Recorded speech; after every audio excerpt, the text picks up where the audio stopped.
Ladies and gentlemen, boys and girls, Australians, welcome to another episode of Tommy Talk. Actually, it's an episode of Tommy Talk. We're just going to go over the new rules that just came out the other day. Actually, just came out today. Yeah, this morning, I think. Came out this morning. And Anthony's been loading already. So, Anthony, what are the new rules that are coming out for this year?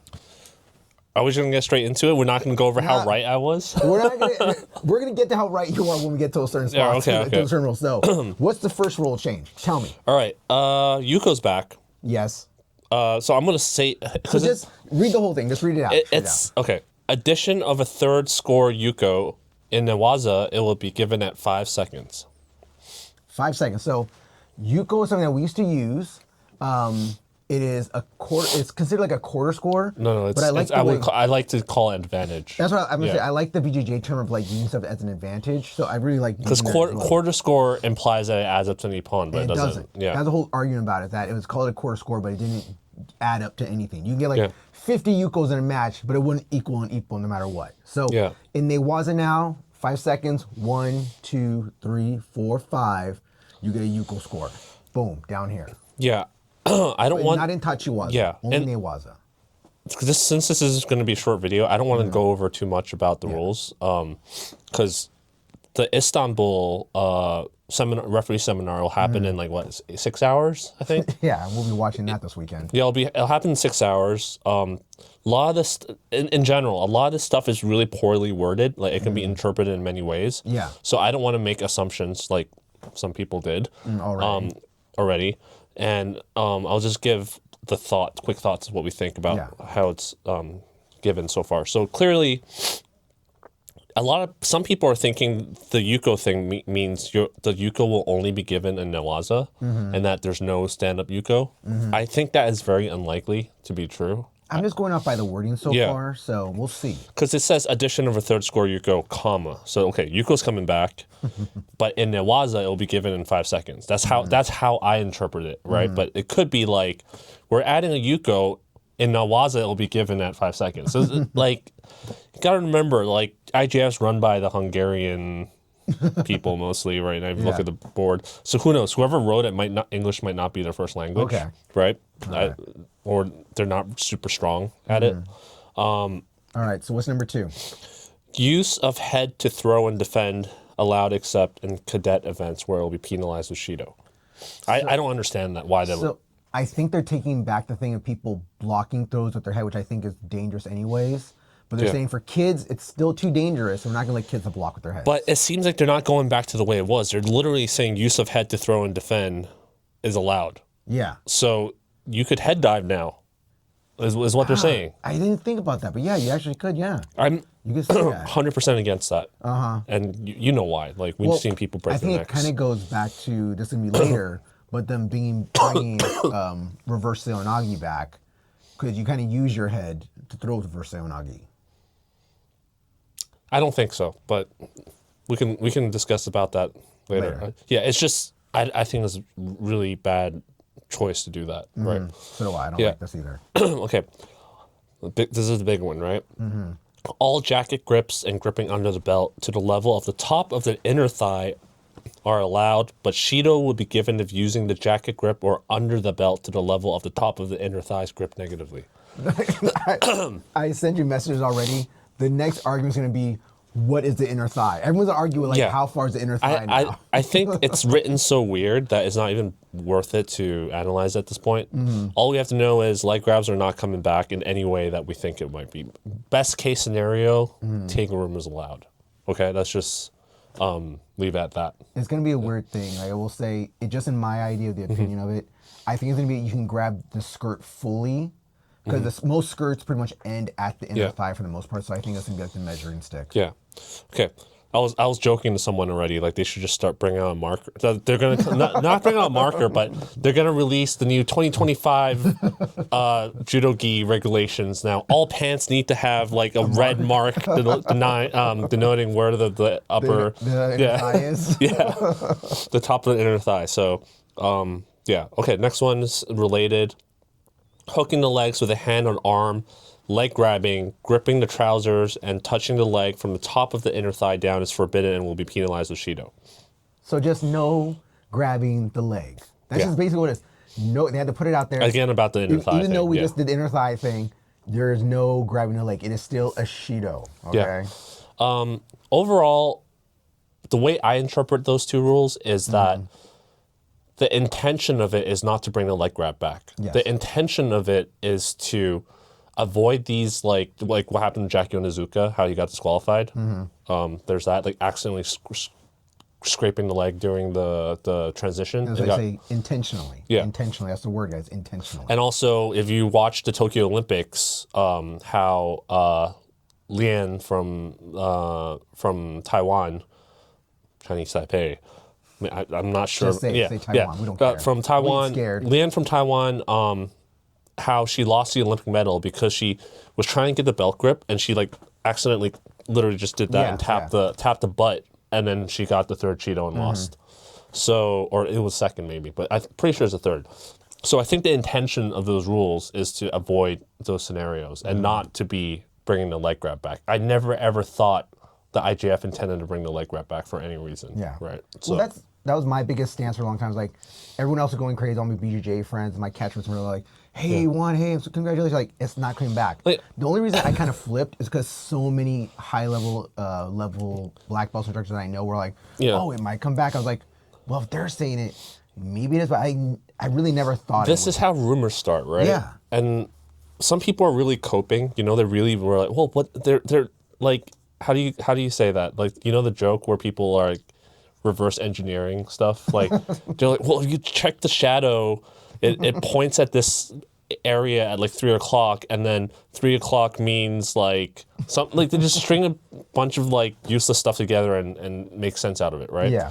But also, even our kids instructor, he doesn't really go on the internet, and he was like, "Oh, I heard leg grabs are coming back, so I'm going to teach all the kids leg grab throws today." I'm like, I don't think it's coming back, and the moment I said it's not coming back, he abandoned that idea. So I don't understand. But that's that.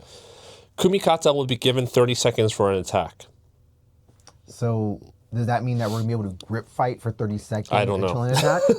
Because before, I hope this is to avoid all the Shido grip break, pistol grip, all those kind of the penalties, same-sided grip, stiff arming. I think it's just overall, I'm hoping overall it's saying you have 30 seconds to do a good attack. If you don't, then you get a passivity Shido. If that's true, I think 30 seconds is a little short. I actually think it's kind of a little long. You think it's a little long? Yeah. Yeah, who knows? Maybe we'll see, right? Yeah. It's just off the bat, I think it's kind of long. Just reading it, I think 30 seconds is kind of short. But maybe like in reality, once you start seeing it, it's might be long. So I hope that's what that means. Otherwise, it could mean I don't know how else it can be interpreted. Yeah, it could mean anything. I think that's the whole thing we're talking about. Like you're allowed to grip fight, but you have to get a grip and attack. You know? Yeah. And I think 30 seconds to me is a little bit longer. You think it's a little short. Maybe it's somewhere in the middle. Technically, it's maybe somewhere in the middle for it, actually. Okay, next one. Bear hug in Tachiwaza is allowed except with hands or hands and arms clasped, forming a circle, which will be penalized with Shido. So basically, bear hug is allowed as long as you don't bear hug into like a no-gi grip style. Yeah. As long as you bear hug into like grips, basically. And you can attack at the same time. You bear hug into gripping the gi or bear hug just with your hands separate, which isn't that already the rule anyways? No. Right now, you can't bear hug at all. You have to establish a grip before you bear hug. Okay, so this is one thing I was a little confused with this, and this is just us interpreting it. Yeah. So the rule right now is I have to get a grip, and then I can bear hug. Yeah. So you're interpreting that it's Hajime, I can just come in for a bear hug. Yes, and attack it. I could do a kosoto gake. That's what you're thinking. Off the bat, yeah. Okay, because I was thinking, so it's basically, to me, it sounded the same as like, okay, I got to get a grip and then hug. You're saying it's just off the block. Yeah, I think they're saying you can do this as long as you're gripping and not like gripping doing a no-gi grip. Or just holding, but no gable grips or anything. Yeah. Okay, next one. Unintentionally leaving the contest area in Tachiwaza and Ne-waza will be given mate. I think this is one of those interesting ones because it's one of those things where you see a lot of people throw on the edge of the line and they'll start inside and outside, but they'll still get ippon wazari. Yeah. So this means, this is how I'm thinking of it, they'll eliminate that. So if you start to throw even inside, but if you end outside, it's automatically mate. So that throw isn't going to count, it sounds like. So I'm going to go back to, remember the video that IJF came out where they said what they're going to change rules. There are going to be big changes coming. Big changes, never mentioned the word leg grab a single time. Yeah. Which is, I was telling people online, like the fact that they never mentioned the word leg grab at all was a huge sign that leg grabs isn't coming back. Yeah. Right? Because they're not going to piss everyone off and say, leg grab's not coming back. They will just say, like, there's big changes. And the whole point of it is to, they say, make the match get decided by the athlete more and less by the referee. Yeah. And one of the things that people are complaining about is Shidos, right? Yeah. So I think the point of this, leaving the contest area and not Tachiwaza and Ne-waza will be given mate. As long as it's not intentional, then you won't get. So they're trying to get rid of all the stepping outside Shidos that people are getting. I think that's it, because we see a lot of people doing edge play right now. Like stepping outside Shido will no longer be given, and just be mate, come back in the middle of the ring. Yeah. Here's one question for you. And this is one of my things I'm thinking about, because this goes back to, like, again, me growing up as a wrestler. Yeah. It's something we used to use as wrestling in high school for folk style. So if I'm being pinned and I'm near the corner or near the edge, if I be out and force the match all the way out, it continues. Outside, will it continue, or will it yell mate? Yeah.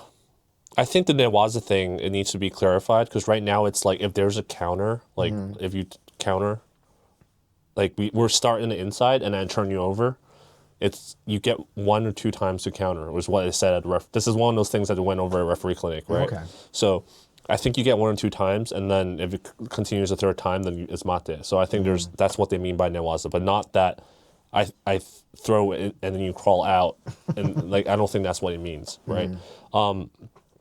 I think this rule basically, because right now the rules is, if we go out, if I push you out, one of us is getting a Shido. Yeah. It's just a matter of who. Like, was it intentional that I pushed you out? Did you try to circle out? Did you try to push back? I think those are the criteria. What this change does is loosening that up and saying, okay, maybe there wasn't a Shido. Yeah. Yeah. It's giving a third option, saying unintentionally stepping out is just a mate. So if I intentionally push you out, there's still a Shido, but now at least there's an option. Because before, it's like, if I didn't attack and I push you out, then someone's getting a Shido. Definitely, just a matter of arguing who. So this just loosens that up a little bit, is how I interpret it. Okay. This becomes a question of, from a throw, will it be mate, or if it's a Ne-waza and I be out, will it be a mate? That's my question. I don't think that would change. I think that's just. I think that's the same thing. It's just basically what I said. Like, they're laxening on that rule, because so many people, especially the French, I call it the French. The French love to do edge play on the edge and fight on the edge, and we're talking about it, so I might as well talk about it now. Someone asked me why, and this is my understanding. Okay, I'm not claiming I'm 100% right. When you're in the edge, there's less chances of counters happening, because remember, if I attack you and the attack fails and we're off the mat, we're outside already, your counter has to be right away. So it's one continuous action. If there's any sort of pause, then there's a second action. Even if you throw me after I failed mouse with a guy or something, it won't count. So it has to be. It makes it much harder to get countered. Yeah. So that's one option. One reason people do that. Second reason is, if I kind of push you and you don't circle out, then you're gonna get you don't push back, you don't circle out, then you're gonna get the Shido for letting me push you out. Basically, it's been heavily leaning the favor towards the person that's pushing the other person out. Yeah. So there's a chance of me giving you Shido, playing the Shido game. Right. But with this new rule, that will all be taken away. It will be harder, right? Yeah. And then if you push back or you circle, then that's Kazushi for me to throw, right? So there's a huge. I think they're trying to even up the playing field. The playing field on that. Yeah. Okay. Kansetsu-waza applied while performing throws with high injury risk where uke cannot escape will be penalized with hansoku-make. For Kansetsu-waza applied with techniques with lower injury risks where uke has a possibility to escape, performed with 2 hands on 1 arm, it will be mate and Shido. I have no idea what they mean by this. Okay, I'm really reaching here, but I think they're trying to basically give hansoku-make for one-handed sodes, basically. Yeah, I think that this is why we need a clarification. Yeah. I'm thinking one-handed sodes, and also what I'm trying to think of that thing that people are doing. What is that really dangerous? People call it like some people call it reverse Seoi Nage, but it's not. It's the opposite side ippon Seoi Nage. Do you know what I'm saying? Oh yeah, like that inside out. Yeah. I think those where it's so tight where the uke cannot pull their arm out, and if you arm lock them, then it's hansoku make. The arm comes this way when they're being thrown. Yeah. Yeah. So I think that's what they're trying to do. While like the second, I think this is the. I won't like go word by word, but I think the nature of this whole section is to stop people from putting their own arm in dangerous situations to try and get in hansoku make. Because we did see that in the Olympics. We did, but to me it's like, you can almost say that doing like harai makikomi or soto makikomi and stuff, like we're locking the arm in those throws, like would that be a high risk throw? When I can't get a shield for that one. Come on. Yeah, so I think it's saying apply with technique with lower injury risk. So if I have a 2-on-1 Russian tie, you could pull your arm out, is what they're saying, right? So again, I think the nature of this, we're just focused on the intention of the rule, right? I think that we did that revving video comes out, then we'll watch that and see what happens. I think the intention of this is to stop people from faking it. Because what's her name? The one that got busted by Pop for steroids, that was Brazilian. Rafaela de Silva, right? Yeah. So in the last Olympics, she really played out the arm lock. Yeah. With the arm lock that happened to her. So I wasn't gonna say something else. Yeah. So she really played it up, and I've seen it where people like their arms are there, and they could have pulled it out, but they leave it there because like, what are you gonna do? You're gonna throw me from here? Like, I can't remember what it was, but there's another throw in the Olympics. I think it was the Olympics, where the guy like pretty much did like an arm drag, like a what would you call it? Like there was like he just forced an arm throw on the guy, and they like really hyperextended the arm, and the guy was like, "Dude, my freaking arm!" And they're just like, "Oh, whatever, keep playing." Yeah. So I think this is to make it so people will be more careful. So it's not like an immediate disqualification if they play it. It's just mate and shido, right? And then to perform two hands on one. Yeah, it still leaves a lot of question, but I think that's the nature of the throw. All right. Positive activity in Ne-waza will be taken in consideration. So this I feel really vindicated on. Okay. Were you here with me when I mentioned this? In one of the episodes, I mentioned how one of the ways to deal with the drop Seoi Nage problem and also the turtling problem is to just count groundwork as not being passive. Because right now, it doesn't matter how much groundwork I do. If you just spam drop Seoi Nage and I do groundwork, I'm going to get the passivity penalty for not attacking, right? Yeah. I forgot who I told, but one of the referees, either at a tournament or online, or it might be Sensei Brian here, who's a referee, told me that's in the rules already. They're like, that's how it is. I'm like, well, I didn't see it in the rules. I don't see a ref calling it that way, right? Because otherwise, then Krista Taguchi wouldn't have lost the world championships. Yeah. So this is a huge plus. I think as long as you're attacking in Ne-waza, you would not get a shido. I think it's also forced certain refs to allow more Ne-waza and accept the Ne-waza, because we got some old school refs out there that are Tachiwaza. Yeah, that are on Tachiwaza guys, Tachiwaza gals out there that don't believe in Ne-waza, don't know Ne-waza, and they're like, okay, well, they're not going for nothing in 5 seconds, standing back up. Yeah. It's like, let them work, let them try stuff. Like, not as long as BJJ or something, but if someone's going for something, let them try. Yeah. I think this is their way of taking my idea and oh my God. I'm kidding. I think this is their way of dealing with the drop Seoi Nage, which I think is good, but not enough. It won't be enough. It'll deal with it, but people are still going to spam it. Well, the funniest thing is I saw someone saying, like, what if we bring back flags now? Like, we're gonna be like, who has more Ne-waza attacks? Yeah, I mean, I would take it one step further and just say drop Seoi Nage doesn't count as an attack unless it scores an ippon. Well, I would say, it'd be like, if it's a failed drop Seoi Nage, it doesn't count as an attack. Yeah, I feel like that I should take it. I think that would go much further. Yeah. All right. Reverse Seoi Nage is allowed except in cadet events where it will be penalized with shido. This, 2 parts, right? One, we just made a video about it. I want to know what excuse that guy said. I'm assuming he's Korean, saying the IJF hates Koreans. That's why they banned it. Yeah. Wonder what he thinks now. Yeah. Well, I just love Koreans. I don't know what you're talking about. They love them.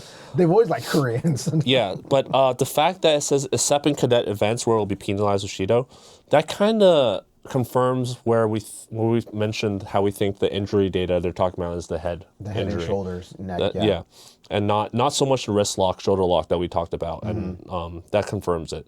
I don't care if it's bad or not. Reverse Seoi Nage, I really don't care. Throw.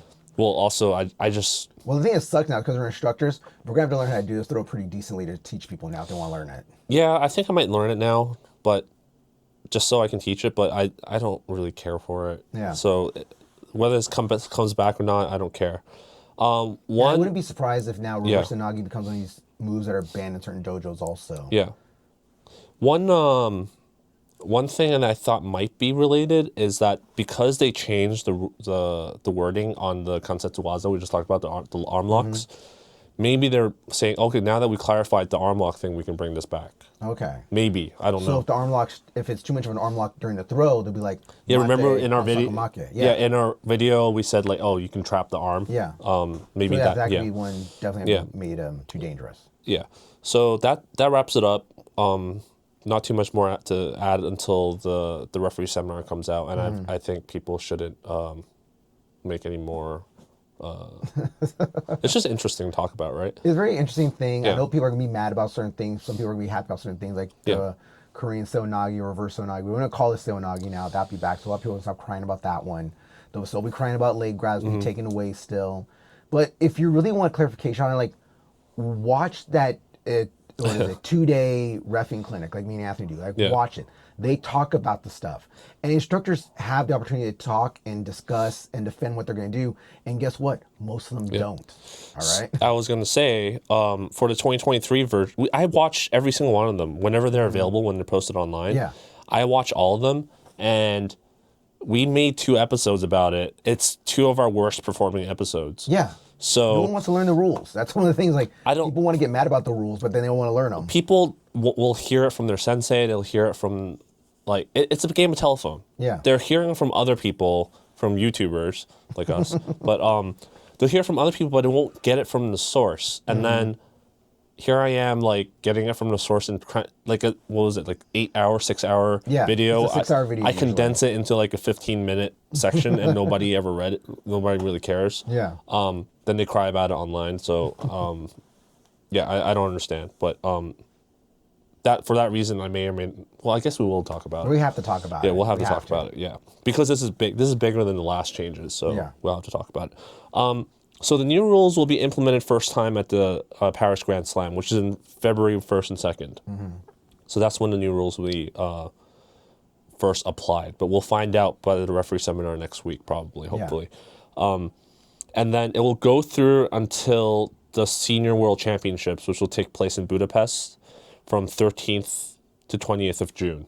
So that's a good 5 months. Yeah. So these 5 months to experiment with this. And then after that, they were reviewed, so they would tweak some changes. Yeah, they always do. So for those who are hoping for leg grabs, this is my interpretation. They're not coming back right now. But what's possible is they might bring it back after like the review. That's really copium. That's really It's very wishful thinking. But my thing is, like, we've just beat it out of guys. We just got out their systems. We just got it out.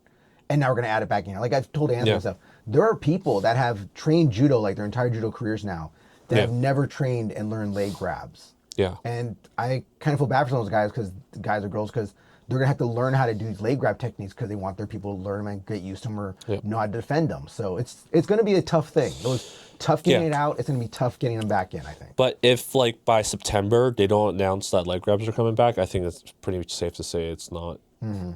Again, don't quote me. That's just my guess. I think by September, if you don't see leg grabs coming back, I think it's pretty safe to say it's not going to come back for the next Olympic cycle at the very least. One other theory that's possible is that the All Japan World Championships have the leg grabs. They might be waiting to see how it turns out in that tournament to see what they would implement in the next change. That's also one possibility, but I don't really think that's. I don't think that's big going because Japanese don't depend on leg grabs as much as some of the other countries do. Yeah, that's fair. That's my thing. It's like so they don't need them. Yeah, but it's possible, right? Possible. The timeline kind of adds up. Yeah. So that's all. Is there anything else you want to add? No, that was it. We went through all of them, and that's our reaction to them. You know, they just came out this morning. We're putting out the video out now as soon as possible because the podcast just came out this morning as well, and we know something that we had to get out there. So that's why we're making a short video. Yeah, I think I earned the right to milk this content. Yeah, okay, yeah. So this is this guy, okay? All day long, posting everywhere, emailing everyone. What did I say? Posting our old episode. What did I say? What did I say? I owe this guy a 12-pack now, okay? Thank you, IJF. I owe this guy a 12-pack now. Yeah, no, I think I earned the right for that. But no, I mean, this is why you don't let rumors go out of control. Yeah. So I said it since the beginning. I also just posted a story about it, but not to be snarky and stuff, but I do hope all those places that started training leg grabs, they continue to do so. Yeah. Like they never said we couldn't teach them. They just said we can't use them in competition. Yeah. I've continued to teach leg grab techniques. I don't teach them a whole lot, but I've always taught leg grab techniques still. Yeah. So if there's anything positive came out of this is people showed that you can teach leg grabs and the world's not going to end. Yeah. So. Yes. And your local dojo's not going to go to the Olympics. So. Sorry. Yeah. Sorry, guys. All right. Anything else you want to add before we close this up? No. All right. Thank you, everybody. Hope the video helps you out. With that, don't forget to not grab the leg, I guess, because people, especially if you thought the leg grabs were coming back, this is a reminder not to grab the leg. And I don't have a mat to slap here, but don't slap the mat too. Yeah. No, do slap the mat, please. All right. Yeah.